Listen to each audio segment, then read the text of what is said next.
छत्तीसगढ़ प्रदेश में विद्यालयों के युक्तियुक्तकरण को लेकर उठ रही आशंकाओं और अफवाहों के बीच छत्तीसगढ़ शिक्षा विभाग ने स्थिति स्पष्ट करते हुए कहा है कि राज्य में किसी भी विद्यालय को बंद नहीं किया जा रहा है और न ही शिक्षकों के पद समाप्त किए जा रहे हैं।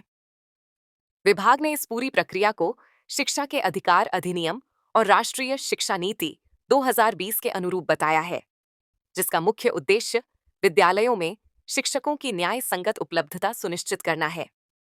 शिक्षा विभाग ने स्पष्ट किया है कि हाई स्कूल और हायर सेकेंडरी स्कूलों में विषय के आधार पर ही पद स्वीकृत होते हैं। कुछ रिपोर्टों में कालखंड आधारित गणना के आधार पर 5,000 व्याख्याताओं के अतिशेष होने का दावा किया गया था, जिसे विभाग ने भ्रामक और तथ्यहीन बताया। विभाग ने कहा कि यदि किसी विद्यालय में किसी विषय के केवल एक व्याख्याता कार्यरत हैं, तो उन्हें किसी भी स्थिति में अतिशेष नहीं माना जाएगा। केवल उन्हीं संस्थानों की समीक्षा की जा रही है जहां एक ही विषय में एक से अधिक व्याख्याता कार्यरत हैं या जिन विषयों में छात्र नामांकित ही नहीं हैं। विद्यालय बंद होने की अफवाह निराधार कुछ शैक्षिक संगठनों और सोशल मीडिया पर राज्य में 4,000 विद्यालयों के बंद होने की बात कही जा रही थी।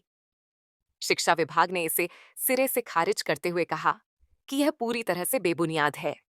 राष्ट्रीय शिक्षा नीति के अंतर्गत क्लस्टर विद्यालयों की अवधारणा के तहत केवल एक ही परिसर में संचालित विभिन्न स्तरों के स्कूलों का प्रशासनिक समायोजन किया जा रहा है।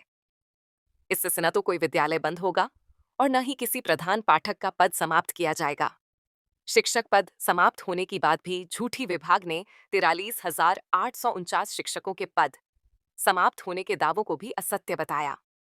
विभाग ने बताया कि वास्तविकता में केवल 5,370 शिक्षक छात्र संख्या के अनुपात में अतिशेष पाए गए हैं। ये शिक्षक केवल अन्य विद्यालयों में स्थानांतरित किए जाएंगे। सभी स्वीकृत पद भविष्य में विद्यार्थियों की संख्या बढ़ने पर यथावत रखे जाएंगे और कोई पद समाप्त नहीं किया जाएगा। शिक्षा विभाग ने कहा कि युक्तियुक्तकरण सिर्फ प्रशासनिक कदम नहीं है, बल्कि इसका मूल उद्देश्य शिक्षा की गुणवत्ता में सुधार करना है। इससे जरूरतमंद स्कूलों में पर्याप्त शिक्षक उपलब्ध कराए जा सकेंगे, जिससे छात्रों को बेहतर शिक्षा और संसाधन मिल सकेंगे। बहरहाल, छत्तीसगढ़ शिक्षा विभाग ने स्पष्ट किया है कि राज्य में शिक्षा व्यवस्था को अधिक संतुलित, न्याय संगत और सुदृढ़ बनाने के लिए यह एक दूरदर्शी पहल है। विभाग ने लोगों से अपील की है कि वे असत्यापित सूचनाओं पर विश्वास न करें और आधिकारिक स्रोतों से ही जानकारी प्राप्त करें।